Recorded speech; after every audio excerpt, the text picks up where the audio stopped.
हैं सीधी नजर लाइव और मैं हूं आपके साथ रूपा गुप्ता। तो खबरों को विस्तार से जाने इससे पहले आइए जानते हैं सुर्खियों को। फिर से बढ़ते कोरोना को लेकर शहरी एवं ग्रामीण क्षेत्रों में चला मास्क चेकिंग अभियान।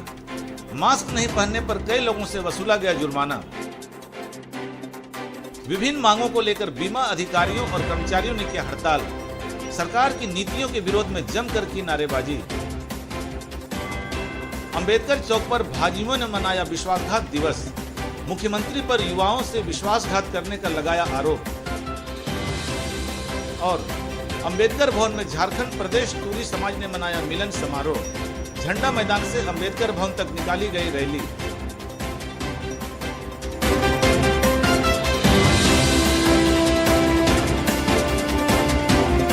और अब खबरें विस्तार से।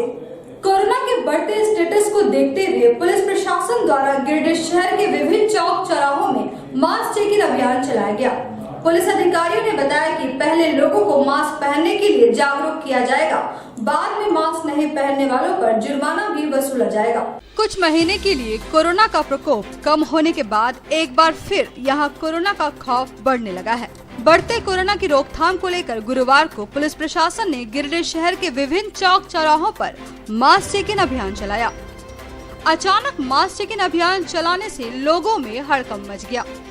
नगर थाना के सामने नगर थाना प्रभारी राम नारायण चौधरी ने राहगीरों को रोककर मास्क पहनने की अपील की। इस बाबत उन्होंने कहा कि कोरोना की रोकथाम के लिए मास्क चेकिंग अभियान चलाया जा रहा है। हम राहगीरों को रोककर मास्क पहनने की अपील कर रहे हैं। बाद में मास्क नहीं पहनने वालों से जुर्माना भी वसूला जाएगा।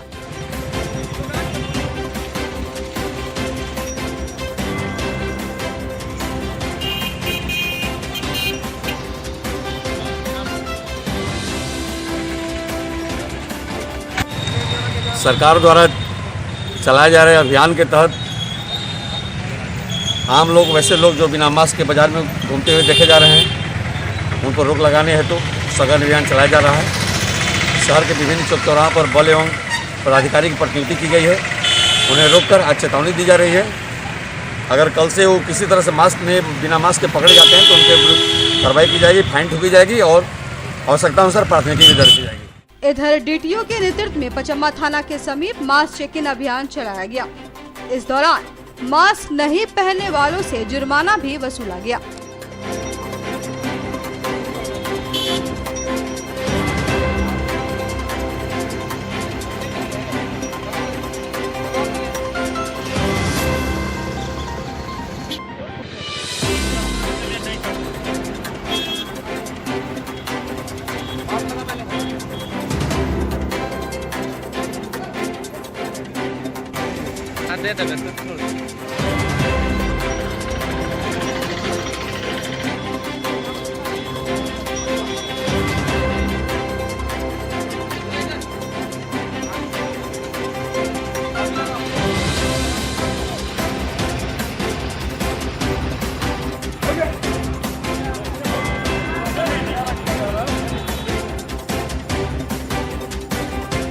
अभी जैसा आप भी जानते हैं और सबको ही जानते हैं, कोरोना का सेकेंड वेव बहुत सीरियस दौर से गुजर रहा है। हाई अलर्ट हो गया है महाराष्ट्र में, गुजरात में और बहुत सारे राज्यों में काफ़ी केसेस बहुत 156% से इंक्रीज कर गया है। तो ये एक बहुत व्यापक समय है जिसमें हम लोग को राइट फ्रॉम द बिगिनिंग दो चीज़ों का ध्यान देने के लिए बोला जा रहा था, मास्क पहनने के लिए और 2 गज की दूरी के लिए। SOP में समय समय पर कुछ न कुछ ढिलाई दिया जा रहा था, लेकिन मास्क और दूरी में कभी कोई ढिलाई नहीं दिया गया है। तो इसको लेके लोग फिर रिलैक्स मोड में आ गए थे, जिसके कारण ये संख्याएं बढ़ते जा रही हैं। तो आज का हम लोग का विशेष फोकस रहेगा कि लोग जो मास्क नहीं पहन रहे हैं उनको हम लोग आज फाइन कर रहे हैं और फाइन करके हम लोग उसको दंडित भी कर रहे हैं और साथ में अवेयरनेस भी करने की कोशिश कर रहे हैं कि मास्क पहनना बहुत ज़रूरी है।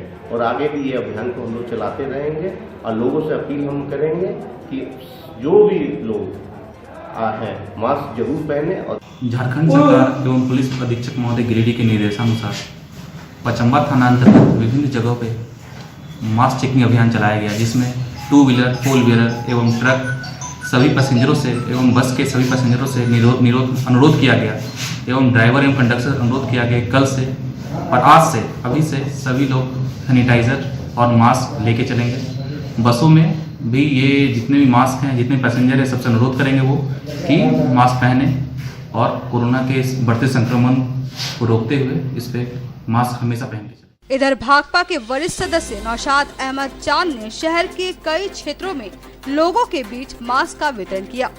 इस मौके पर उन्होंने कहा कि कोरोना के प्रति लापरवाही बरतना ठीक नहीं है।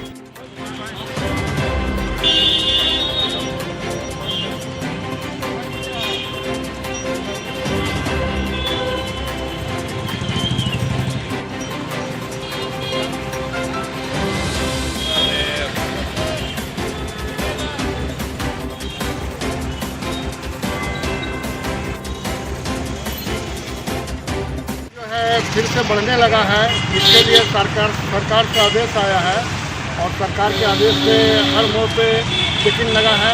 सारे लोगों को मास्क लगाना है और ये बात सही है कि मास्क लगा के ही रहना चाहिए, इंसान को अपना बचाव करना चाहिए। ये प्रशासन के ये से और से मैंने ये हो रहा है चेकिंग, जिसमें हम नौशाद अहमद चांद भाकपा माले से मास्क बांटने का काम कर रहे हैं। विभिन्न मांगों को लेकर बीमा अधिकारियों व कर्मचारियों ने गुरुवार को एक दिवसीय हड़ताल किया। देशव्यापी इस हड़ताल को लेकर कर्मचारियों ने सरकार के विरुद्ध जमकर नारेबाजी की। भारतीय जीवन बीमा निगम के कर्मचारियों व अधिकारियों ने भारतीय जीवन बीमा निगम को शेयर बाजार में सूचीबद्ध करने के निर्णय को तत्काल प्रभाव से रद्द करने, LIC की IPO का विरोध, बीमा उद्योग में विदेशी निवेश 49 से बढ़ाकर 74% करने के प्रस्ताव को रद्द करने, सार्वजनिक उपक्रमों के निजीकरण न करके उन्हें और अधिक सुदृढ़ करने तथा 1 अगस्त 2017 से लंबित वेतन बढ़ोतरी समझौते को शीघ्र अतिशीघ्र संपन्न करने जैसे मुद्दों पर भारतीय जीवन बीमा निगम में गठित संयुक्त मोर्चे के राष्ट्रव्यापी आह्वान पर पूरे देश में सभी कर्मचारी गुरुवार को अपनी मांगों को लेकर एक दिवसीय हड़ताल पर रहे। हड़ताल को लेकर गिरिडीह के भी सभी कर्मचारी सुबह 9 बजे से ही अपनी मांगों और मजदूर विरोधी नीतियों के खिलाफ नारेबाजी कर रहे थे। बीमा कर्मचारी संघ के सचिव धर्म प्रकाश ने बताया कि इस देशव्यापी हड़ताल के प्रमुख मांगों में निजीकरण का विरोध, LIC की शेयर बाजार में सूचीबद्धता का व IPO का विरोध, LIC की IPO प्रक्रिया को तेज करने और विदेशी निवेश सीमा बढ़ाकर 49% से 74% करने का विरोध, सार्वजनिक संस्थानों के निजीकरण का विरोध, LIC तथा GIC के शीघ्र वेतन समझौते की मांग, नई पेंशन स्कीम निरस्त कर पेंशन योजना 1995 लागू करना शामिल है। हड़ताल को संबोधित करते हुए विभिन्न वक्ताओं ने कहा कि केंद्र सरकार की नीतियां आम जनता, कर्मचारियों, किसानों के विरुद्ध है। आज केंद्र सरकार के निजीकरण की नीति, जिसके तहत सार्वजनिक प्रतिष्ठानों को बेच रही है, देश के लिए घातक है। आज पूरी भारतीय अर्थव्यवस्था को कमजोर कर तमाम देश की परिसंपत्तियों को कारपोरेट के हाथों में यह सरकार सौंपना चाहती है। हड़ताल को United forum of bank unions के विद्यानाथ, दिलीप कुमार और गौतम कुमार लियाफी के साथी प्रदीप कुमार साव, झारखंड अराजपत्रित कर्मचारी महासंघ के प्रदेश महामंत्री अशोक कुमार सिंह, झारखंड कोलियारी मजदूर संघ के अध्यक्ष हरिगौरी साहू, पेंशनर एसोसिएशन के साथी रघुनंदन विश्वकर्मा ने संबोधित किया। They are not the master of our estate. They are not at all the master of. India government down. निजीकरण की नीति धोखा है. धोखा है. बैंकों का निजीकरण करना बंद करो. India government down. निजीकरण की. आज joint forum of LIC unions के आह्वान पे एक दिवसीय राष्ट्रव्यापी हड़ताल का आह्वान किया गया है। इस हड़ताल के माध्यम से हम लोग केंद्र सरकार से मांग कर रहे हैं कि LIC का जो उन्होंने IPO लाने का मन बनाया है उसे अविलंब वापस ले लें और बजट में जो प्रोविजंस आए हैं जिसके तहत बीमा क्षेत्र में प्रत्यक्ष विदेशी निवेश की सीमा को 49% से 74% करने का प्रावधान किया गया है और कुछ राष्ट्रीयकृत बैंकों का निजीकरण करने का प्रावधान किया गया है। हम इसका विरोध करते हैं और केंद्र सरकार से मांग करते हैं कि ये देश विरोधी जो उनकी नीति है उसे वो अविलंब वापस लें। आप लोग जानते होंगे कि भारतीय जीवन बीमा निगम अपने स्थापना का 1956 से इस देश की निरंतर सेवा करते आ रही है। छोटे छोटे बचत को संग्रह करके भारतीय जीवन बीमा निगम इस देश के आधारभूत संरचना के विकास में 25% का अपना योगदान देती है। और इतना ही नहीं, जब भी देश में पूंजी की आवश्यकता होती है तो भारतीय जीवन बीमा निगम के द्वारा केंद्र सरकार को सहयोग किया जाता है, पूंजी निवेश किया जाता है। अभी रेलवे में 1,50,000 करोड़ का निवेश किया गया है।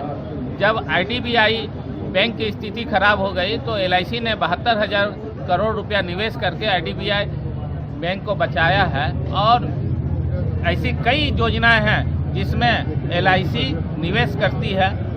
और इतना ही नहीं, जब शेयर मार्केट की स्थिति डमाडोल होने लगती है, विदेशी पूंजी विदेशी कारपोरेट जब वापस ले लेता है तो ये सरकार LIC और SBI जैसे वित्तीय संस्था पे भरोसा करती है और ऐसी संस्थाएं जो है उसमें खराबी उतरती है।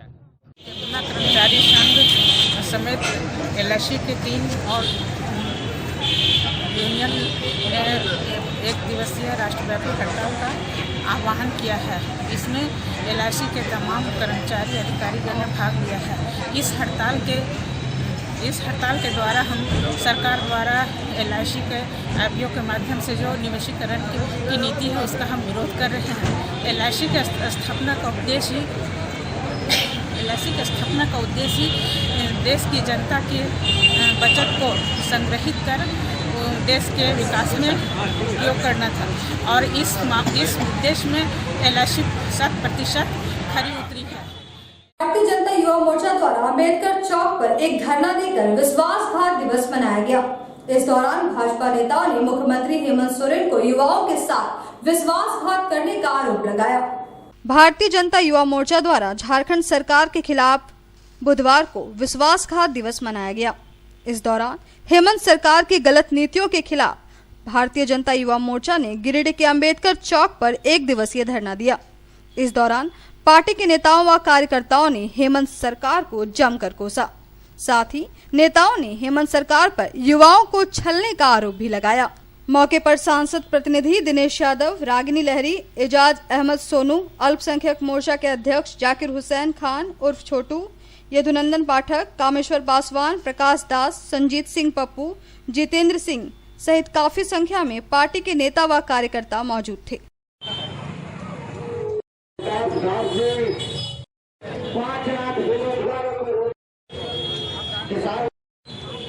और जो विश्वास झारखंड के लोगों को दिलाया था प्रदीप शर्मा के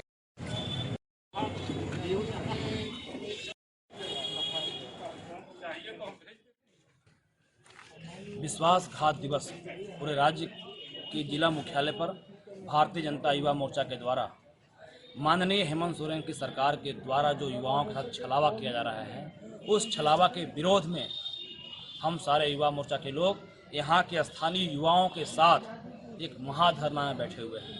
पूरे राज्य के जिला मुख्यालय पे होगा, कल परसों हर एक ब्लॉक मुख्यालय पे होगा। ये हो इसलिए रहा है कि राज्य की सरकार ने, हेमंत सोरेन ने चुनाव से पूर्व जो वादा किया था कि हम आएंगे तो 5 लाख लोगों को नौकरी देंगे, हम आएंगे तो बेरोजगारों को भत्ता देंगे, आज ऐसा कुछ नहीं हुआ। 1.25 साल हो गए। अभी कुछ दिन पहले उन्होंने बजट में प्रावधान किया है और उनके राज्य के मुख्यमंत्री जी और वित्त मंत्री जी ने घोषणा किया कि हम राज्य के ऐसे बेरोजगार नवयुवकों को बेरोजगारी भत्ता देंगे। कितना देंगे? तो मात्र 5,000 रुपया साल का। और किनको देंगे इसमें भी शर्त रखा। चुनाव से पहले कहा कि सारे स्नातक पास और स्नातकोत्तर पास विद्यार्थियों को, नौजवान बेरोजगारों को बेरोजगारी भत्ता देंगे। लेकिन अब बोल रहे हैं हम वैसे लोगों को ही बेरोजगारी भत्ता देंगे जो ट्रेंड है, जो प्रशिक्षित है। आपने शर्त लगा दिया, हजारों को लाभ मिलेगा। लाख लोग बेरोजगार और बेरोजगारी भत्ता के इंतजार में आज भी आहें भरते रहेंगे। उनको क्या मिला? 446 रुपया महीने का बेरोजगारी भत्ता। एक दिवसीय धरना रखा गया है। इस धरना में युवा मोर्चा के प्रदेश अध्यक्ष आदरणीय तिवारी जी भी सम्मिलित हुए और जो सरकार ने हम लोगों को युवाओं को ठगा है, 1 वर्ष बीत जाने के बाद भी युवाओं के साथ छलावा लगातार कर रही है। और सरकार ने जो कहा था कि ग्रेजुएट पास छात्रों को 5,000, पीजी पास छात्रों को 7,000 प्रति माह बेरोजगारी भत्ता के तौर पर देगी, लेकिन अब जो गाइडलाइन निकाला है सरकार ने, उसमें सरकार के द्वारा कहा गया कि जो प्रशिक्षित है, तकनीकी रूप से प्रशिक्षित है, उन्हें ये मिलेगा, लेकिन प्रति माह नहीं, प्रति वर्ष 5,000। ये युवाओं के साथ छलावा है, युवाओं को ठगने का काम किया है। आज भारतीय जनता युवा मोर्चा विश्वासघात दिवस के रूप में स्कूल में ताला जड़ने को लेकर गावा बीईओ ने उत्क्रमित मध्य विद्यालय साठा के सचिव को बर्खास्त कर दिया गया है। साथ ही स्कूल के शिक्षकों को भी सौ कौच किया गया है। बुधवार को सीधी नजर लाइव में गावा प्रखंड के उत्क्रमित मध्य विद्यालय में साठा में कुव्यवस्था की खबर को प्रमुखता से दिखाया गया। हमने दिखाया कि अभिभावक विद्यालय की कुव्यवस्था से परेशान होकर स्कूल में ताला जड़ दिया। खबर का असर हुआ और बुधवार को ग्रामीणों द्वारा विरोध की खबर दिखाए जाने के बाद अधिकारियों ने मामले को गंभीरता से लिया। गावा प्रखंड के उत्क्रमित मध्य विद्यालय साठा के सचिव को गुरुवार की सुबह जांच के बाद बर्खास्त कर दिया गया है। वहीं शिक्षकों को अनुपस्थिति के लिए कारण बताने को कहा गया है। साथ ही ग्रामीणों को समझाते हुए दोबारा ऐसी स्थिति नहीं होने का वादा करते हुए शिक्षा विभाग द्वारा विद्यालय का ताला खुलवाया गया है। इस संबंध में बताया गया कि गावा बीईओ प्रभाकर कुमार के निर्देश पर बीपीओ गंगाधर पांडे के नेतृत्व में विद्यालय की जांच की गई और ग्रामीणों को समझाकर विद्यालय का ताला खुलवाया गया। मौके पर उपस्थित ग्रामीणों से पूछताछ करने के बाद जांच के बाद त्वरित कार्रवाई करते हुए विद्यालय के सचिव को बर्खास्त कर दिया गया। वहीं विद्यालय के अन्य शिक्षकों को अनुपस्थिति व मनमानी के लिए सौ कौच किया गया। उत्क्रमित मध्य विद्यालय साढ़ा में तालाबंदी खुलवाने के लिए आज हम यहाँ पहुँचे। ग्रामीणों से बात किया हमने। यहाँ पर प्रमुख डिमांड इन लोग का है कि यहाँ पे सरकारी स्कूल है तो सरकारी शिक्षक का प्रतिस्थापन होना चाहिए। ऐसे हमारे गाँव प्रखंड में 9 स्कूल हैं जो भी बंद विद्यालय के श्रेणी में आते हैं, जिसका प्रतिवेदन हम लोग जिला किए हुए हैं। तत्काल जो हमारा यहाँ का प्रधान पारा शिक्षक है उसकी लापरवाही को देखते हुए तत्काल उसको प्रभार से मुक्त किए हैं और वैकल्पिक व्यवस्था के तहत यहाँ पे आलोक कुमार सत्य को दिए हुए हैं और विद इन ये वीक एक अच्छे टीचर की यहाँ पे प्रतिनियुक्ति करेंगे जो विद्यालय का संचालन ठीक ढंग से कर सके। इन मुद्दों को ग्रामीणों ने स्वीकार किया और तालाबंदी यहाँ पे खोल दिया गया और विद्यालय विधिवत संचालन शोकाउज करेंगे। विभागीय स्तर पर हम लोग जहाँ जहाँ से गड़बड़ी किया है उस पर शोकाउज करेंगे। शोकाउज मिलने के बाद उस पर अग्रेसर कार्रवाई की।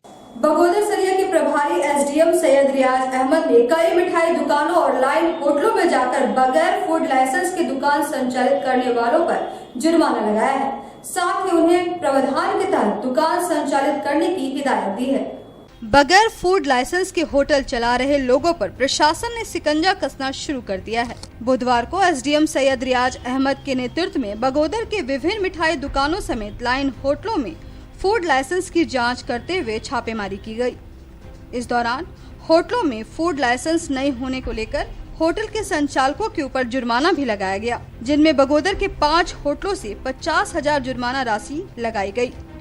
एसडीएम ने खाद्य पदार्थों से जुड़े दुकानदारों को शिविर के माध्यम से लाइसेंस लेने की बात कही है ताकि वे सुरक्षित होकर अपना व्यापार कर सके। छापेमारी अभियान में बगोदर बीडीओ मनोज कुमार गुप्ता, सीओ राहुल कुमार उराव, बगोदर थाना के एएसआई अजय कुमार सिंह समेत पुलिस बल के जवान शामिल थे। जितने भी खाना बेचने, खाद्यान्न पदार्थ बेचने वाले जितने भी शॉप्स हैं उनको रजिस्ट्रेशन या तो लाइसेंस लेना कंपलसरी है। इसके लिए पूरे झारखंड भर में हर जिले में अलग अलग तरीके से कैंप का आयोजन किया गया था। इसके लिए हमने तीनों भी अंचल में एसडीओ द्वारा तीनों अंचल में इसके माइकिंग के द्वारा प्रचार प्रसार किया था कि कैंप होना है और इस कैंप में आपको रजिस्ट्रेशन करवाना है। जबकि 4 दिन पहले ही सरिया बगोदर एसडीओ ऑफिस में इसका कैंप लगा था, पर उसमें बस मात्र 10 आवेदन प्राप्त हुए हैं। इसी के आलोक में आज हर जगह पे जाके हम अलग अलग खाद्यान्न के जो भी शॉप्स है उसमें आज रेड किए हैं। कुछ जगह पे अभी इनिशियल इसमें स्टेज में हम जो बस फाइन लगा रहे हैं। नेक्स्ट कैंप में सबसे रिक्वेस्ट कर रहे हैं कि नेक्स्ट कैंप में जाके अपना रजिस्ट्रेशन या तो लाइसेंस बनवाना है। आज अभी तक के इसमें कार्रवाई में 5 होटल्स पे हम लगभग 50,000 रुपया फाइन कर चुके हैं। और ये कार्रवाई जारी रहेंगी। 2-4 दिनों तक हम कार्रवाई करते रहेंगे। जो यदि पब्लिक जाके नेक्स्ट वीक में जो कैंप लगना है SDO ऑफिस में, और कोशिश करेंगे कि इसके बाद में हर अंचल में हम इसका कैंप का आयोजन करें। बिरनी प्रखंड की पेसम पंचायत में आसू पार्टी की एक बैठक हुई। इस बैठक में कहा गया कि केंद्रीय समिति के आदेशानुसार पूरे राज्य में 10 लाख सदस्य बनाने का लक्ष्य रखा गया है। बिरनी प्रखंड के पेशम पंचायत में गुरुवार को आसू पार्टी की एक बैठक हुई। बैठक की अध्यक्षता बबलू दास ने की, जबकि संचालन राजेंद्र कुमार यादव ने किया। बैठक को संबोधित करते हुए आसू जिला सचिव अनूप कुमार पांडे ने कहा कि केंद्रीय समिति के आदेशानुसार पूरे राज्य में 10 लाख सदस्य एवं 1 लाख सक्रिय सदस्य बनाने का लक्ष्य है। बैठक के दौरान कई युवक एवं युवतियों ने आसू के सदस्यता ग्रहण की। बैठक में केंद्रीय सचिव कंचन राय, जिला सह सचिव डिम्पल राणा, प्रखंड अध्यक्ष अमित कुमार रजक, राजेंद्र कुमार यादव, अमित कुमार गुप्ता आदि मुख्य रूप से मौजूद थे। बिरनी प्रखंड के पेशम पंचायत में पार्टी के जो सदस्यता अभियान चल रही है, उसी कड़ी को लेकर के आज आसू पार्टी का बैठक आह्वान किया गया और इस क्षेत्र के बहुत सारे लोग आसू पार्टी पर आस्था और विश्वास रखते हुए ज्वाइन किए और साथ ही साथ पार्टी की सदस्यता ग्रहण किए। हम आशा ही नहीं पूरा उम्मीद करते हैं कि माननीय सुदेश महतो का जो लक्ष्य है पूरे झारखंड प्रदेश में 1 लाख सक्रिय सदस्य और 10 लाख साधारण सदस्य, इस लक्ष्य को पूरा करने में बिरनी प्रखंड कमेटी का भी अहम योगदान रहेगा। और बिरनी प्रखंड से हम लोगों का लक्ष्य है कि कम से कम 10,000 साधारण सदस्य और 500 सक्रिय सदस्य बनाने का आशा ही नहीं पूरा विश्वास है कि बिरनी प्रखंड कमेटी की टीम बेहतर काम कर रही है और इस लक्ष्य को पूरा करने में अहम योगदान निभाएगी। साथ ही साथ जो इस क्षेत्र का समस्या आप देख रहे हैं कि झारखंड सरकार बने लगभग 1.5 साल बीतने को है और झारखंड की विकास की गति जो है वो पूरा रुक सा गया है। चाहे वो पंचायत चुनाव नहीं करा पाना सरकार की विफलता दर्शाती हो या निजी विद्यालयों का अभी तक नहीं खोल पाना ये सरकार की विफलता दिखाती है। स्वास्थ्य व्यवस्था के महकमे में आप देखें तो बिरनी की वही स्थिति है। कोरोना वायरस से बचाव को लेकर बिरनी प्रखंड के बरमसिया चौक में मास्क चेकिंग अभियान चलाया गया। इस दौरान मास्क नहीं पहनने वालों से जुर्माना भी वसूला गया। कोरोना वायरस से बचाव को लेकर गुरुवार को बिरनी प्रखंड के बरमसिया चौक में मास्क चेकिंग अभियान चलाया गया।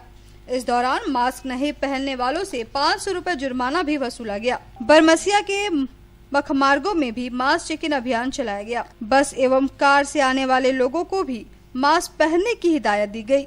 इस बाबत बिरनी के सीईओ सुदीप्त राज ने कहा कि झारखंड में फिर से कोरोना बढ़ रहा है, इसलिए हम सभी को मास्क लगाने और हाथ सैनिटाइज करने की आवश्यकता है। और इसमें SDO सर जो कि सैयद जिहाद सर हैं, उनका आदेश हुआ है कि 500 रुपया फाइन लिया जाए सबसे, और जो फाइन नहीं दे रहे हैं उनकी गाड़ी जमा हो जाएगी थाना में, फिर वो फाइन देने के बाद अपनी गाड़ी वहाँ से ले सकते हैं। और ऐसे लोग जो इनको कोई बीमारी है या बस है ऐसी गाड़ियों को हम नहीं रोकेंगे, लेकिन बाकी गाड़ियाँ बाइक वाले जो बिना मास्क हैं उन्हें रोकना है। उनसे 500 रुपये फाइन लेने का आदेश SDO सर से मुझे हुआ है। सरिया प्रखंड के चंद्रमार्णी कुछ चौक पर झंडोत्तोलन स्थल पर अतिक्रमण कर रहे लोगों ने मना करने वालों के साथ मारपीट की। इस घटना की सूचना सरिया थाना को दे दी गई है। सरिया प्रखंड के चंद्रमार्णी कुछ चौक पर कुछ लोगों द्वारा झंडोत्तोलन स्थल का अतिक्रमण किया जा रहा था।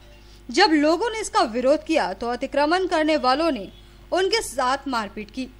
इस बाबत उमेश कुमार ने सरिया थाना में एक आवेदन दर्ज किया है। आवेदन में कहा गया है कि धर्मपाल महतो व अन्य ने उक्त जमीन का अतिक्रमण करने का प्रयास किया। इस जमीन पर निषेधाज्ञा लागू हुआ है। जब गुरुवार को इसका विरोध किया गया तो इन लोगों के साथ मारपीट की गई। मारपीट करने वालों में धर्मपाल महतो, दशरथ महतो, कौशल्या देवी और जन किशोर महतो आदि शामिल है। इधर धर्मपाल महतो ने भी दूसरे पक्ष पर मारपीट करने का आरोप लगाया है। गांव चंद्रमार्णी 144 धारा लगी हुई थी झंडोत्तोलन स्थल पर, जिस पर धर्मपाल महतो द्वारा लगातार काम किए जा रहा था। यह आदेश SDM का था, फिर भी वह दिनों दिन कार्य करते जा रहा था। हम उसका फ़ोटो लेने के लिए कल 18 तारीख को हमारी कोर्ट थी, हम फ़ोटो लेने के लिए पहुँचे और वो धारदार हथियार, लाठी, डंडा, कुदाल एवं अन्य सामान से हमारे ऊपर वार कर दिया, जिसमें उसका भाई, उसकी माँ, उसका बाबूजी और धर्मपाल महतो खुद था। आए दिन हम लोग को उम्मीद कम बुझा रहा है। आज कुछ लोगों के द्वारा उमेश जी, केदार मंडल और महेश जी, भुवनेश्वर जी के द्वारा अचानक हम अपने घर में ये सेट कर रहे थे, आप देख पा रहे हैं, और उन लोगों के द्वारा अचानक हमला कर दिया गया। बोला ये दरवाज़ा नहीं लगाने देंगे, जबकि ये मेरा मकान 3 मंजिला है। फिर भी उनका कहना है कि आपको यहाँ से भगा देंगे। हमको भगाना चाह रहा है काफ़ी सदियों से, चूँकि आप सबको पता होगा ये हमारा झारखंड का रीति रिवाज है।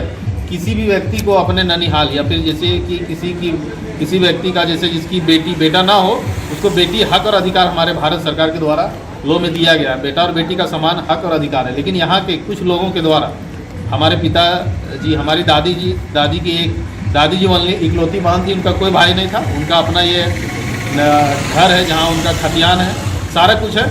बट यहाँ के गोतिया लोग जो भी हैं एक दो, उसका कहना है कि तुम लोग को यहाँ से भगा देंगे। यही मनसा से बार बार हम लोगों से हमला और लड़ाई हम लोग के साथ किया करते थे। हम देखिए दरवाजा लगा रहा था, वो अचानक आए, हमला कर दिए। गावा वन विभाग व गावा पुलिस द्वारा बेंड्रो जंगल में संचालित अवैध माइका खदानों की डोजरिंग की गई। अधिकारियों ने बताया कि इस क्षेत्र में एक भी अवैध खदान को संचालित करने की अनुमति नहीं दी जाएगी। गावा वन विभाग व गावा पुलिस द्वारा गुरुवार को बेंड्रो जंगल में संचालित अवैध माइका खदानों में छापेमारी की गई। साथ ही यहां संचालित अनेक अवैध माइका खदानों को जेसीबी से डोजरिंग कर दिया गया। रेंजर अनिल कुमार ने बताया कि दर्जनों अवैध माइका खदानों की डोजरिंग की गई है। यहां किसी प्रकार के अवैध खदान को संचालित करने की अनुमति नहीं है। अवैध खदान संचालकों पर कड़ी कार्रवाई की जाएगी।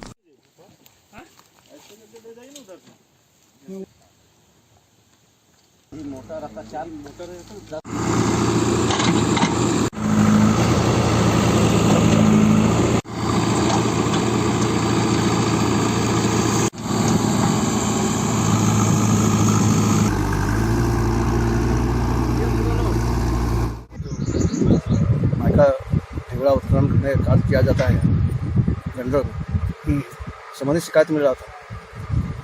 आज उसी को रोकथाम करने के लिए आज यहाँ पर हम लोगों ने पुलिस के सहयोग से उपस्थिति में जेसीबी मशीन के द्वारा जितना भी ढीला खनन करने वाला बिल था या छेद था या होल था, उसको हम लोग भरने का काम करवा रहे हैं, जिससे कि अवैध उत्खनन में रोकथाम लगाया जा सके। और आगे भी कार्यक्रम ये है ऑपरेशन जारी रहेगा। हम प्रयास करेंगे, लगातार प्रयास करेंगे कि अवैध कारोबार ये बंद हो जाए। पूर्व विधायक राजकुमार यादव ने गुरुवार को गावा प्रखंड के गदर पहुंचकर सड़क दुर्घटना में मृत सुनील यादव के परिजनों से मुलाकात की। इस मौके पर उन्होंने कहा कि उपायुक्त से मिलकर पीड़ित परिवार को मुआवजा दिलाने का प्रयास किया जाएगा। धनवार के पूर्व विधायक राजकुमार यादव ने गुरुवार को गावा प्रखंड के गदर गांव पहुंचकर सड़क दुर्घटना में मृत सुनील यादव के परिजनों से मुलाकात की। बता दें कि बीते दिनों बेंगलौर में एक सड़क दुर्घटना में सुनील यादव की मौत हो गई थी। परिजनों को ढांढस बंधाते हुए श्री यादव ने कहा कि उपायुक्त से मिलकर पीड़ित परिवार को उचित मुआवजा एवं अन्य सुविधा दिलाने का प्रयास किया जाएगा। कोरोना से बचाव को लेकर तीसरी वीडियो सुनील प्रकाश ने सभी दुकानों में जाकर लोगों को मास्क लगाने की सलाह दी। इस दौरान उन्होंने बताया कि मास्क नहीं लगाने वालों से जुर्माना वसूला जाएगा।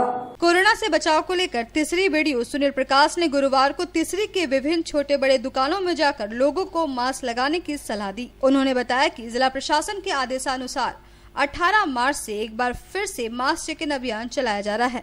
मास्क नहीं पहनने वालों से जुर्माना वसूला जाएगा। माले नेता मंटू शर्मा ने कहा कि मास्क चेकिंग अभियान बहुत जरूरी है। जो चेकिंग किया जा रहा था ये बहुत अच्छा है कि हमारे प्रशासन इसमें जागरूक है और जनता को जागरूक कर रहे हैं। लेकिन सिर्फ चौक चौराहे पे नहीं, हम प्रखंड विकास पदाधिकारी से रिक्वेस्ट किए कि कम से कम आप मुखिया को निर्देश दें और अपने अपने पंचायत में मैकिंग के द्वारा प्रचार करें। झारखंड प्रदेश तुरी समाज ने अम्बेडकर भवन में स्थापना दिवस पर मिलन समारोह का आयोजन किया। समारोह से पूर्व झंडा मैदान से अम्बेडकर भवन तक एक रैली निकाली गई। अफसर कॉलोनी स्थित अम्बेडकर भवन में बुधवार को झारखंड प्रदेश तुरी समाज का स्थापना दिवस सम्मेलन समारोह का आयोजन किया गया। मौके पर झंडा मैदान से एक रैली निकाली गई। इस दौरान समाज की मजबूती व एकता पर बल दिया गया। मौके पर मुख्य अतिथि के रूप में पहुंचे प्रदेश के नेता चंदन तुरी का लोगों ने स्वागत किया। कार्यक्रम में मुख्य रूप से जिला अध्यक्ष कृष्णा तुरी, प्रदीप तुरी, भिखरी तुरी सहित समाज के कई लोग मौजूद थे।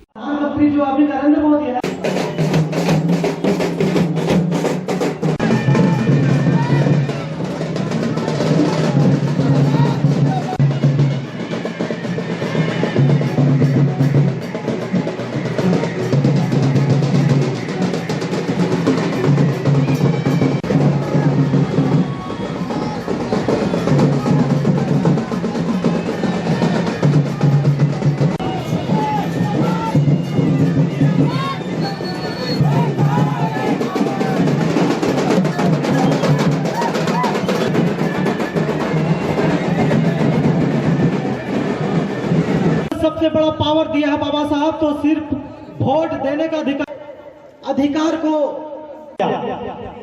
अब हमें ये पावर कहां से आया?